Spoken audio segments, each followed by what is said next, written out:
On your marks. On your marks, Set. get set, go. We're We live on may be on Facebook. Facebook. Who knows? We are definitely recording, so that is all good. Thank you very much for joining us, guys, and thank you very much for joining us, Nigel Clark, the lead singer of Dodgy, here to talk about a few things. Lockdown, life in lockdown as a musician, unable to do the thing that you love and the thing that you've done for all those years. We'll have a little bit of a look back on some of your career highlights and possibly even some of your career lowlights. We'll let some of the guys ask you a few burning questions, and I have warned them beforehand that they need to be prepared. I did set them homework, Nigel. And we have the elite, we have your elite fans here tonight, so I hope you realise that these are the ones who stalk you, basically. Right, got you. Reunited just in this room. And we will also look to your Norwich gig, which for those who don't realise is the main reason we're chatting tonight, because delighted to say that on September the 4th, Friday, September the 4th, Nigel, you will be joining Mark Morris of the Blue Tones and Chris Helm of the Seahorses for what we hope will be an absolutely fantastic night of music, much needed at the Norfolk Showground, put on by Common People, which is run by myself and John Rogers, who couldn't be here tonight because he's decided that he's going to have a baby. Sort out your priorities, Mr. Rogers. Common People is the only baby that matters. Anyway, enough from me. We've got about 35, 40 minutes, I reckon. Plenty of time to grill you, Nigel. So how are you, old fellow? How are you doing? Yeah, I'm not so bad, actually. I've had a busy few days. I don't know how it happened, but like surely, as you know, there's no music going on, but I just seem really busy at the moment. I've had one of those weeks, and plus I've been moving out of my studio. So the studio where I was doing the lockdown gigs in the basement, my wife has been made, well, she started to work from home. So the idea of playing my drums in my studio just became a no-no. So I'm renting a couple of rooms off my friend at Tower Studios up the road. So I've been moving out, but over these last few days, and it's been 35 degrees, and yeah, I'm a bit tired actually. And also, I'm sort of this week alone, I've been rehearsing with Toya. Remember Toya from the 80s? She's releasing an album from her first album from 1979, and I got she's my neighbour. She lives over the road from me, so we do know each other vaguely. But because all musicians do just live in, it's like Stella Street, isn't it? Does anyone remember the old comedies program? So it is a bit like that. So I went round to her house on Tuesday and started rehearsing the songs, and we're doing some filming tomorrow. So I keep myself busy, I must admit. You know, in between dog walks and cooking, I'm the chef at home as well. So so I've been very busy. Well, you've done well to keep yourself busy, because as we all know, it's been a pretty tough few months. And we're gonna sort of go back in a few minutes and look at sort of some of your career, Nigel. But I am interested just to start just by asking you, what have the last few months been like for someone whose reliance, whose industry, whose work, whose passion, I know, and your love from talking to you myself has just been completely taken away. Yeah, since March. I mean, I didn't even know. I think we all lost track of time about 2 weeks in, didn't we? When it's just like became Groundhog Day. It has been difficult. I think that I've been quite fortunate that my wife's kept working, and so at least there's some money coming into the household. But I haven't earned anything since March the 14th, the last gig I did with Mark and Chris. And so it has been quite difficult in that sense that but weirdly, I haven't been spending money because I've not been going anywhere. So, but I'm one of those people, I've got so many things to do. And I took this year off to write an album. And I started lockdown in January, really, in my studio. And then when lockdown happened, I stopped recording and I just went into doing the lockdown gigs. I just thought that I needed to do something because I'd go mad if I wasn't playing. I would. And I had to keep up practicing, really, and sort of keep pushing myself. And I like a challenge. I think musicians do like a challenge. So, trying to do as much like that. And I really enjoyed doing the gigs. I must admit, I found them. It was a lot of work, but I really enjoyed doing them. And I think I got loads of great feedback. And it was lovely just reading through the comments at the end of the night and seeing, like, you know, how much people were enjoying it. So that was a real bonus to it. And I hope to bring them back. If the gigs thing stays as it is, then I probably will bring them back in a few weeks and be more specific, because I've got a new studio now. So hopefully I can socially distance away from a drummer or, you know, anyone local who I can employ to come over and play, you know, really. How much did that compensate for not being able to do it in the flesh? Well, I did a lot of gigs last year. I think I counted about 80 gigs I did last year. So I think I needed a break from driving around the country, and most of the gigs were around the UK. And I, you know, as Mark and Chris and Dodgy will know, it's like you travel a lot and you go to a lot of different cities. And I miss just meeting people and just hanging out at night and stuff like that. I haven't done that. My whole routine has changed. I'm in bed by 10 o'clock. We better hurry up then. Yeah. I see that. So what about, where do you think it will go then? Have you ruled 2020 pretty much out of the equation? Obviously, apart from the gig we're here to talk about. Yeah, I mean, apart from the Norwich gig, I've got one in London with Mark in November, at the end of November. So fingers crossed that will happen. Don't know at the moment. I've not heard anything. Yeah, and pretty much, I mean, I know Dodgy haven't got any gigs at the moment until next summer. So yeah, I mean, on the gig in front, I don't know. I mean, I'm just so excited about having one gig, and I think they're all like test cases at the moment. And hopefully this goes really well and we can see a way through.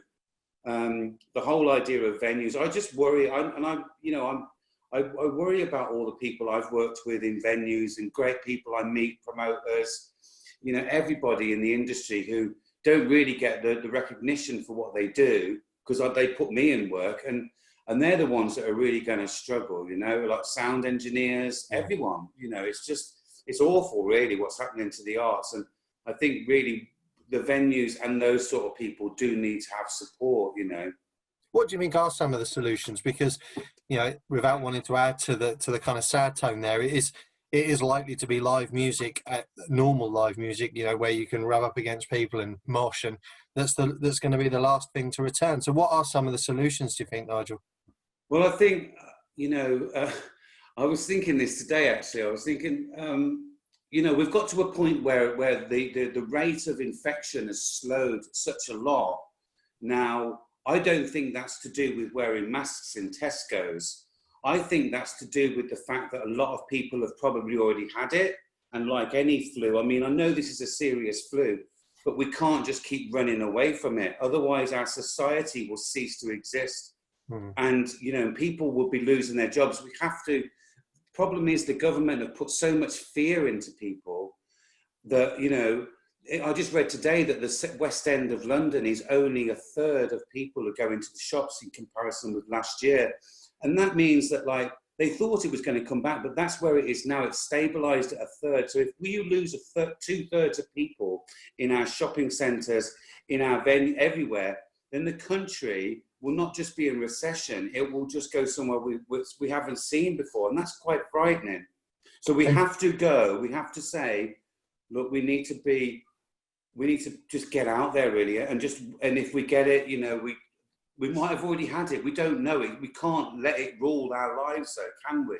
Surely. And where do you think live music fits in with that? Do you fear for some of the venues? Do you feel that there's so many people out there who do love live music that they'll do all it can to make sure that these places survive? Yeah, I mean, let's face it, the music industry and the live music industry was struggling before it. You know, we were on the brink of something before COVID came along. And so, yeah, it's very hard and very difficult for, you know, I have a local venue in my area, you know, and I've got friends who are involved in the local arts, and everything stopped. So, I mean, hopefully they can just, like, because they're not open, they can just cover their rents and stuff like that. But it's going to be very difficult. And it's the people that aren't being paid that has, you know, there's no clear guidance from the government about, you know, whether there's going to be support for these people, you know, going forward after the furlough scheme ends, you know, and we're heading into a winter that at the back of it has got Brexit. And it's like, surely, I mean, come on, what are we going to do? I wish this was a political debate on TV, but it's not. It's amongst friends. But, you know, it is concerning, I must admit. Well, if there is one positive we can find, that B word has had to be used a lot less than before. Maybe we should move on, guys. If any of you want to chip in with any questions on any of that at any point, just give your hands a raise, and I'll come to you guys. I think it's time to sort of step back a bit, Nigel, and just ask you some questions about your career. So it's nearly 30 years now since the Dodgy's first album. And my word, I bet you've had a life since that time. How do you feel looking back on that? Have you achieved all that you would have hoped to achieve? Are you surprised that kind of 30 years on, nearly, you're still gigging, still got people turning up to watch you, whether it's as a solo artist or with the band? 30 years is a long. It's really crazy, actually. I mean, when I'm reminded about 1990, I moved to London in 1988. And that seems like a lifetime away. And I thought I knew loads then, but I feel like I've come such a long way. And I feel that as a sort of follower of my own sort of career, because I, you know, it wasn't like I was born into doing this. I did it as an escape. I had a mortgage when I was 19 in 1986 or something like that. Wow. 85 and ridiculously, and just realized that I didn't want that kind of life. And so I gave that up and thought, I'm going to do music, which is why Staying Out for the Summer was written, really. It was about not wanting to be in that situation, you know, at such a young age. So 30 years, yeah. I mean, I think back to Summer Fair and Lovebirds and those original songs. That was 30 years ago. And those were the songs that made me. I think, you know, in some way, Lovebirds was the one that got us signed and stuff like that. That was the one. And it took me months to write it, you know. And it was when you start out in a band like that, how ambitious are you? Is it just a case of, I've never been in a band, so I wouldn't know, is it just a case of, we'll just see if we can make it last for a few years? Or is it literally, here's our manifesto, we want to be top 10 by this time, 3 albums in by this time? Or does it not work like that? It didn't work like that for me. I think I had a lot of confidence and a lot of, you know, just do it. But I didn't have much talent when I was younger. I just had the willingness to try and not be afraid of failing, because I felt that, you know, I don't know, I didn't feel like I could fail. I always had that sort of feeling that I wouldn't fail, even though I know I came very close to it, you know, at the start. You know, it was very difficult. But when I think about it, from moving to London in 1988, we got signed within like 2.5 years, which is like, you know, crazy. It's really crazy. What, in terms of so long or so short? It was such a short space of time, but those 2.5 years when you're 21 are like forever. So it felt like a long time. But now I look back, I'm like, God, you were really lucky, man. You didn't struggle.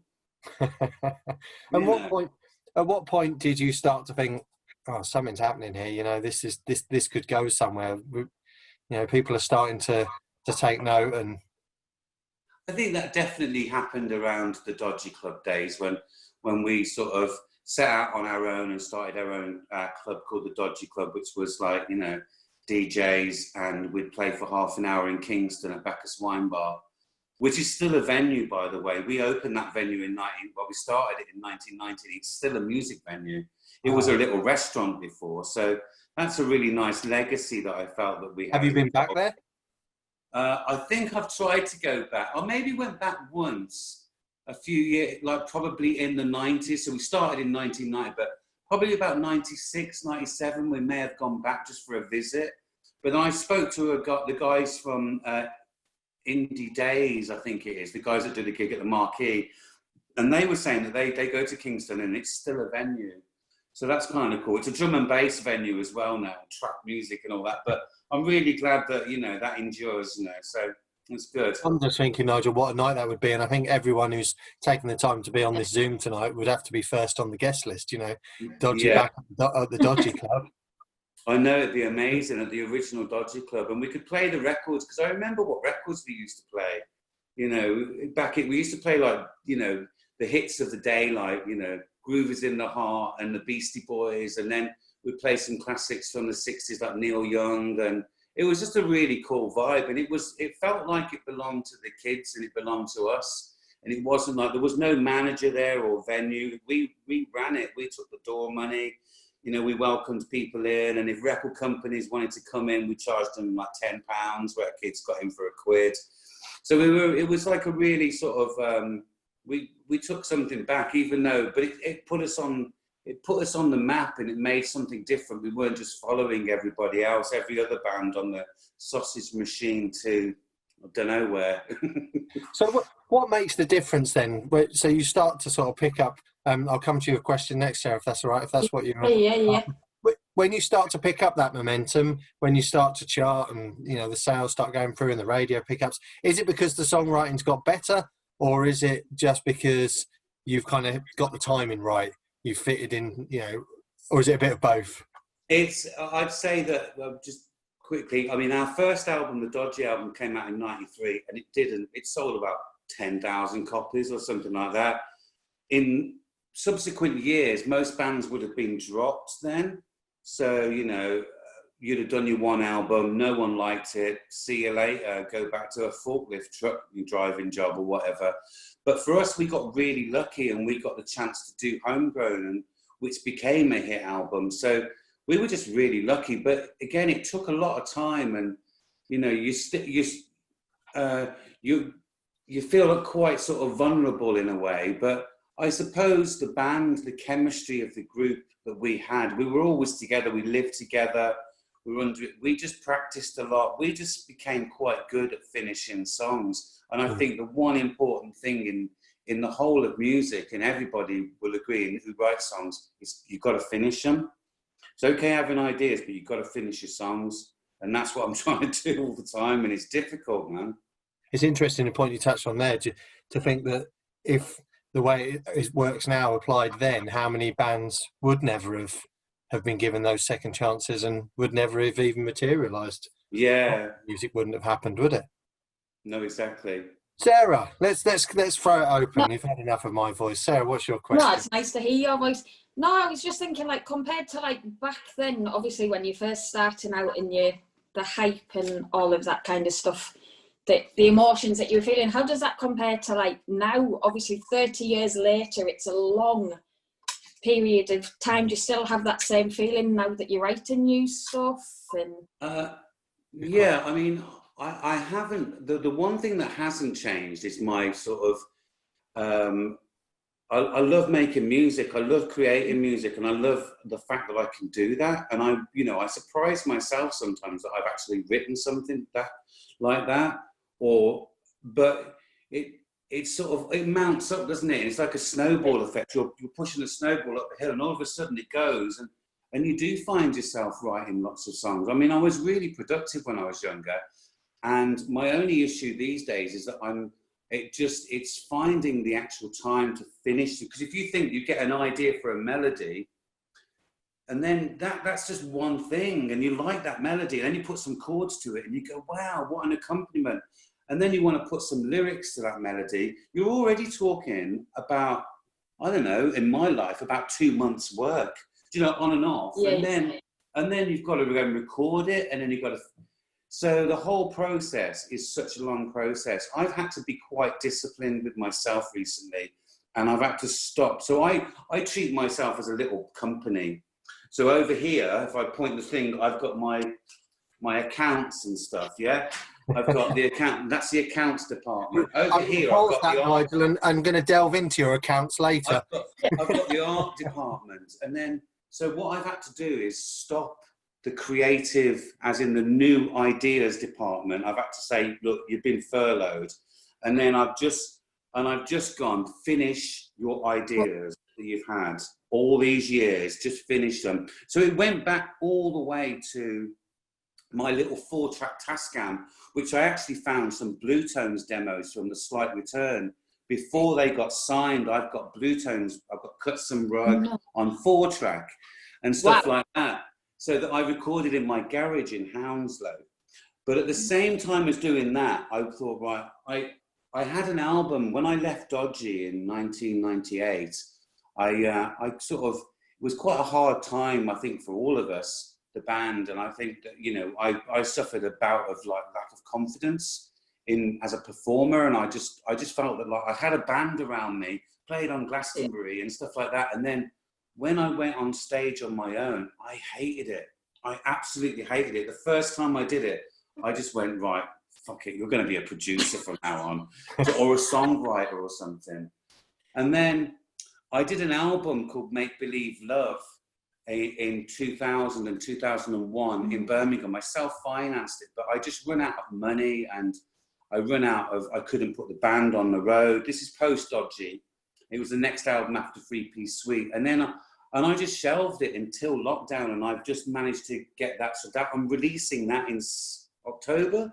So that's, and I've done artwork for that. So that's, I'm going to do it on vinyl. So I'm really excited about that. And it feels like it's quite cathartic, because in a way that album has been holding me back because I haven't put it out there. I don't believe that there is an out there, you know, so I'm hopefully that the floodgates will open and I'll be a lot more, I feel that I'm at that cusp, the tipping point of where all my songs are going to finish. You know, when you put those coins in the arcade games and they drop down and the wheel comes out.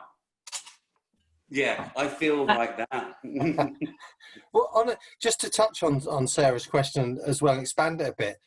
What about playing live? So you mentioned then, I know we had a chat about it when you came to Norwich last time, because I saw you at Glastonbury, that gig, and I know that you don't exactly look back on it massively fondly, which really surprised me. But what about how does it feel playing live now to, you know, to crowds that aren't Glastonbury sized compared to some of the size of crowds? Do you still get that same buzz? Is it hard to get the same buzz, or is it just different? No, the buzz is always the same. I mean, I think, you know, the size of the crowd, yeah, it's something for your grandchildren to tell them that, but really, the buzz, as soon as you walk up those steps and walk out in front of people, whether it be 30,000, 3,000 or 30, it's the same thing. You're being scrutinized, or you feel you're being scrutinized. You're playing to an audience who are watching you, who are judging you, and it doesn't matter if it's just one person, you know, it's the same. You still have to perform. Yeah, you can't hide behind anything. Well, you can probably see the whites of people's eyes a bit more as well. If they switch off on a song, not that I'm saying we ever would, it's probably easier to tell, is it? Or I found the hardest thing to do was, I used to run an open mic up the road here, about 5 doors down at a local pub for about 4 years, and I found that the hardest to do, because you're right in the pub and people are there going, "Oh, impress me then," you know, and it's like, I found that really difficult. But I think all these are challenges, and they just make you a better performer, you know. And I've noticed that with Mark and Chris as well, because, you know, in a way that we all met. Well, we all know each other, but we all met up one day on the road, and we have similar stories, and we have similar not issues, but like we have similar moments of isolation when you're traveling to a gig for 7 hours and you're on your own. So we all listen to audiobooks, or I know Mark and I do, and we have like little ways of dealing with the monotony of, like, you know, but you have to find those things. And so that's been really good, meeting them guys again, and they're on the same trajectory in the sense that we're solo artists making a living from going around to, you know, I mean, from people's garages to venues. It depends. You'll take any gig, really. Well, not any gig, but as long as it's, you know. Nigel, all right, I'll come to you in a sec, Liz. Nigel, did I dream this? But did you and Mark Morris live together? Yeah, we did. Yeah. How was that? It was great. I think he moved into my old bedroom. I think, and it never looked tidy. I don't know if you know Mark, but he's very good at tidying. He moved in, he's a tidy freak, and he moved in, and I'd never seen my room so tidy, but it was his room now. So, and I moved into the dining room because I had a studio. I had a little studio in the dining room. I just think in the 90s you could have had a really good kind of sitcom, couldn't you? With like the Blue Tones on one floor, Dodgy on another, and I don't know, mate, who would be at the bottom? Give us a band.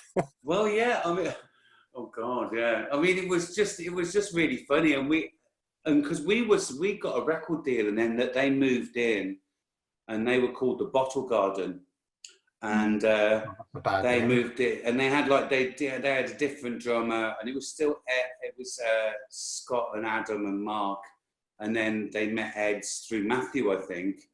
So yeah, we were sort of like all mates together, really, having parties and stuff like that. So, and then when they got signed, and the funny thing was, when they got signed, they signed to the same record label as us, but they were on a different release schedule. So every time we were on tour, they were in the studio, and every time we were, it was one of those things. So we actually never did gigs together, which is really funny. Everyone was talking about Oasis and Blur, but really we weren't against each other, but we never got round to doing gigs together at that time. And I think we were sort of a little bit, I think Dodgy were not really the perfect jigsaw fit for Britpop, the Britpop picture, we were like sort of wedging in something that wasn't quite Britpop. Yeah, we were a pop band and we were from Britain, so I don't know. So Liz, your hand went up a few minutes ago. What's your question? You need to take yourself off mute.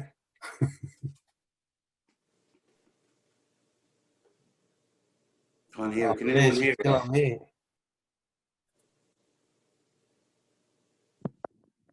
Oh, have you got a mute button?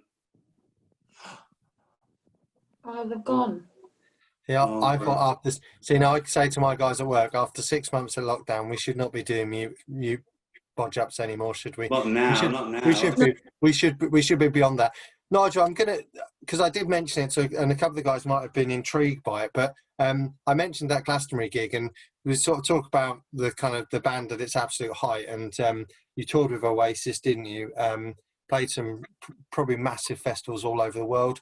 I would imagine that Glastonbury, I can't remember what year it was, maybe 98, would have been, was it on the same bill as Radiohead, I think? 97. 97, yep, same bill as Radiohead. Would have probably been the biggest crowd of your career, do you think? Yet when we were chatting, you sort of have mixed feelings about it.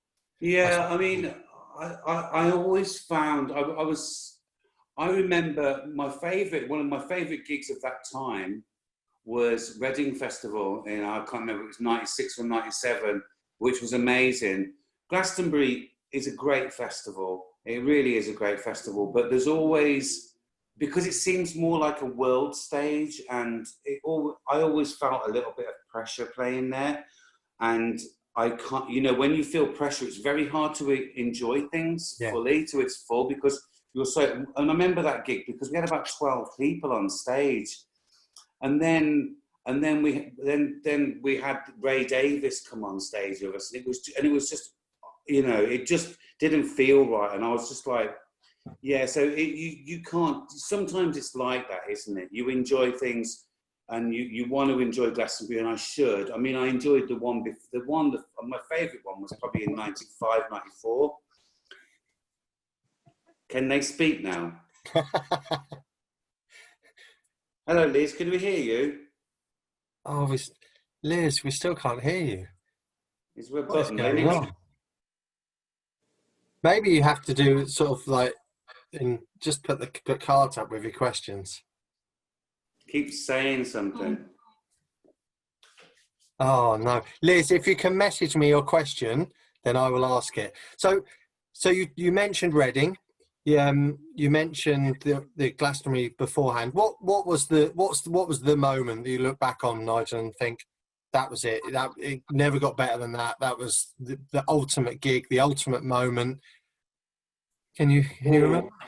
Yeah, I mean, I don't think there was one gig. I mean, I think that there was a culmination. I mean, when you look at it, I mean, it was like there was a period through 96 and 97 that would just, every gig was sold out. Everything was just really great. But underneath it all, we kind of kept, there was a problem. There was an issue underneath it all, which was needed dealing with. But I personally wasn't prepared to deal with it until we'd come off the road. And then we never went back on the road again. So it was, and I think that's the nature of any relationship when you have a business relationship and a pleasure relationship. So friendships that turn into business, or business that turn into friendships, they're also always fraught with issues that you're probably not, as friends, qualified to deal with. So yeah. I mean, I had highlights. All of those 2 years were brilliant, from 95 to 97, but there was always a burning issue there was a problem. To make that work, we had to ignore the fact that there was issues with the band and with the management and record company. And without wanting to go into too much detail and put you in a difficult position, how long does that go on for? Is it something that but it goes on for a while before you finally say, do you know what, we all should move on? Or did you nip that in the bud pretty straight away and all realise that it was time to move on to something else? Yeah, it's really difficult to as they say, upset the apple cart, isn't it? It's like a lot of people just go along with things and just accept them, and then you regret them, and you deal with the anxiety from regretting to say anything about that. Some people can just face things straight away and deal with it, and it's out there. I'm a bit more of I mull things over, and that can cause problems sometimes. But I wanted to keep the whole thing together, and I wanted for it to continue. But I think the odds were against me at that time for how it was going to work, and I wasn't prepared to back down. And I think in some ways, I kind of do regret the fact that I was so final in leaving the band in that way, rather than going, look, I'm going to take some time out here, man, and go and sort things out, really. But yeah, it's always a difficult thing.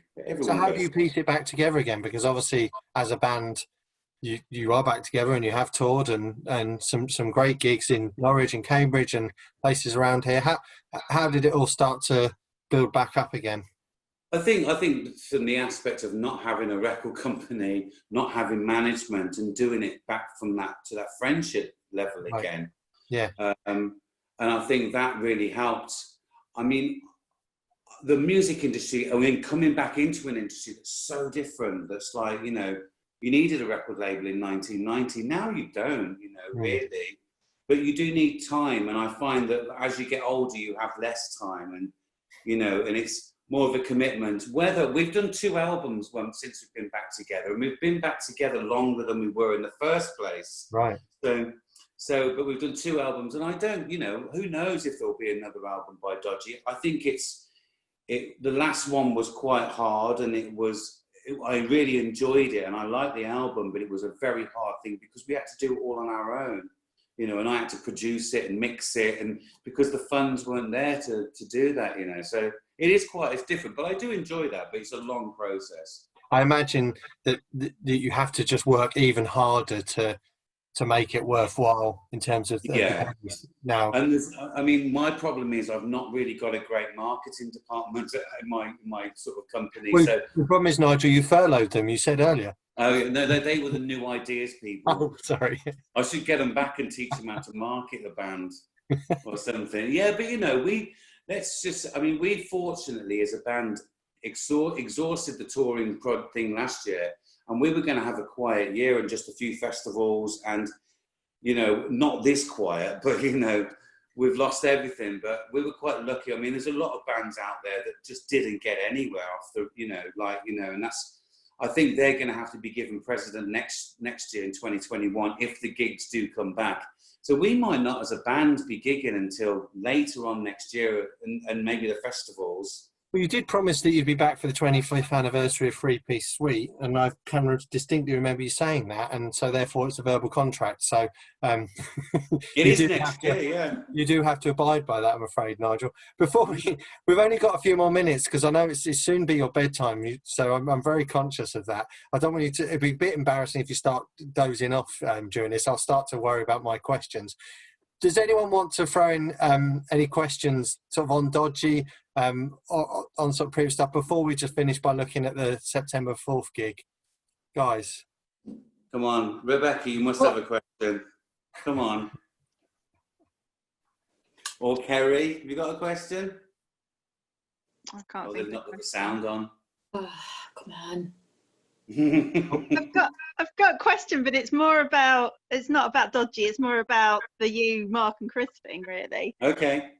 Okay, we'll come to you in a sec, Rebecca. I quickly want to know, Nigel, what is your favourite Dodgy song? But the only reason I've asked that is because I want to know what the Dodgy song that you hate and embarrassed that you guys wrote.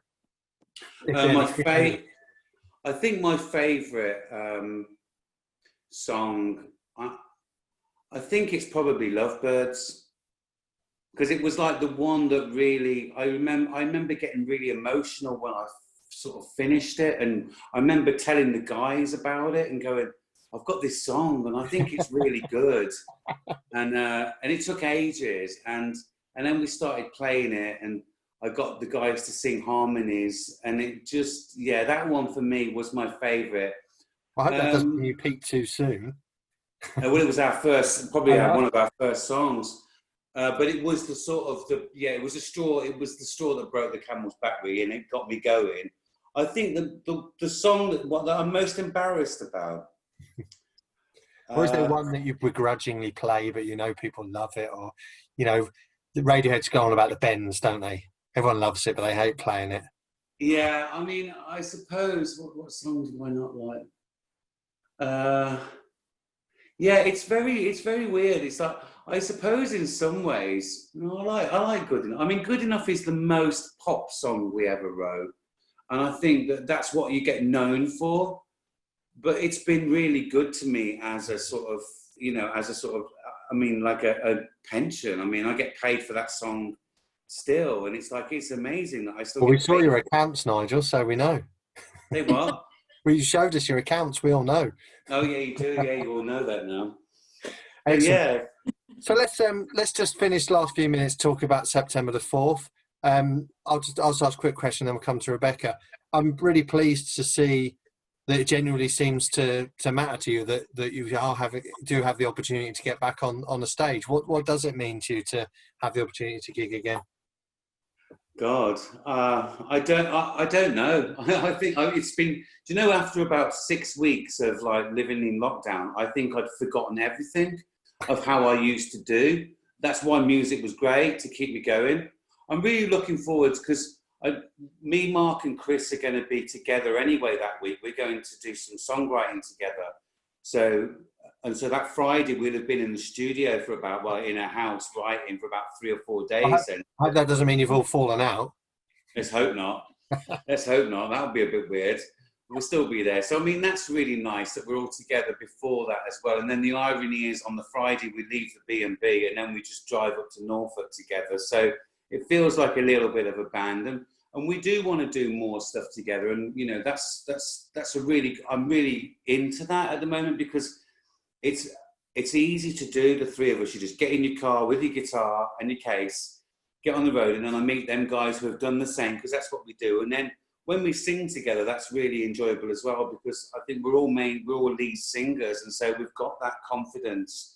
And I think that's going to be something that, who knows what that's going to turn into, really. So, yeah, very excited about that. Yeah. Brilliant. Rebecca, I hope that hasn't trodden on the toes of your question. What would you like to ask? Don't forget to unmute. I have unmuted, yeah. It has actually kind of covered a bit of my question. Because I was aware about the songwriting you guys were doing together. But I just wondered if we were going to get treated to any sort of... it's not duet. What's three people doing a duet? If we were going to get treated to a trio song on the on the 4th. I hope we are. I think this might be well, hopefully. I mean, we do a couple of songs together already, but albeit cover versions. But I think the idea of us getting together and doing stuff is the possibility of writing some songs. I mean, I've been going through a lot of my old songs and selecting ones that I think would be suitable for Mark, Chris, and myself. So, and when we get together at the start of September, I know Chris and Mark will have done the same thing. So we're going to just put this thing together and see how it works. I mean, with the idea that possibly we might do some recording and go out and do some gigs together. I mean, I think that's, and the thing is, it's because it's quite simple, because we're just playing acoustic guitars. I think that might be, and I see a lot of solo gigs anyway. I don't see many band gigs because I think band gigs are going to be problematic, possibly with the coronavirus laws. So hopefully, I mean, I don't want that to happen, but if at least I've got something else that we can fall back on, which is acoustic gigs and gigs together, you know. So have you decided who gets the prestigious name first in this trio? Well, I don't mind. I kind of want to go last, you know. I think Mark decided who's going to go first. Well, he sort of went. So Maurice Hellman Clark. Sorry, Maurice Hellman Clark. We think. Well, you said it. I'm looking for an angle here, Nigel. I'm a journalist. Don't forget. I'm always looking for an angle. I'm looking for the headline. Yeah, I think that could be it. Actually, Maurice Hellman Clark knows. I know we haven't had too much of a chance to talk about the sort of how September the 4th will work, but have you given any thought to how that experience might be different? You said before we started recording that you were watching the Sam Fender gig the other night where sort of people were in sort of pens, weren't they? We won't quite be doing that. We'll have sort of white lines. Hopefully it'll be a little bit more sort of indiscreet, shall we say. But have you given any thought to what challenges that might bring? Yeah, I have actually. I'm glad we're not playing in pen. Well, the audience won't be in pens. I thought that looked a bit weird. I didn't watch it. I just saw photos, or a little video someone had filmed, and I thought, that looks a bit weird. But I think it's all going to be weird. I mean, my idea would be I think one thing it's going to really help is the fact that, you know, I mean, let's look back at all those gigs we used to go to and like, remember when people were talking in the audience and pissing you off? Do you know what I mean? When you're like, well, that's gone for a start off because you're not going to be able to hear them because they're going to be way away, and they're not going to talk to like people next to them. So I think we've eradicated one problem. I think the actual solution was a little bit extreme. Well, I'm 6'2" as well, Nigel. So I think I've probably pissed a lot of people off at gigs over the years. So that's the other. I guess everyone should be able to get a good sight of the stage. So people will be able to hear it. I think it's going to be really good for artists in the sense that from that you know that people are going to be listening. So it's going to have possibly, even if it's outdoors, it's going to have a bit more of a theatre vibe, in a sense where people are sat down possibly and theatre. You know, so I think if we approach it like that, and then maybe, who knows, I might be able to run out from the stage with a radio mic and sort of like, I don't know, do a Bono or Freddie Mercury Deo and stuff like that, you know, get a few chants going, and I don't know. Well, but no crowd surfing.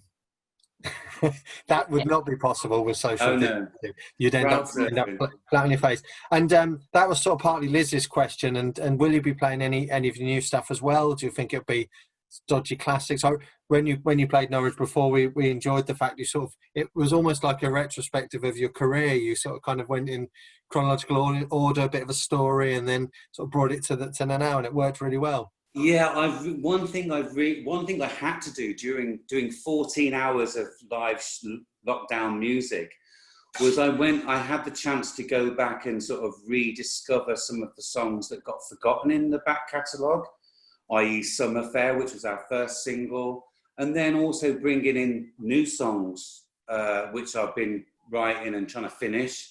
That's been really good. So hopefully I'll have one new song, a couple of old ones, and then I'm going to play a couple of songs off the album, the long lost 20-year-old album that I'm bringing out in October. I'll play one song off that as well.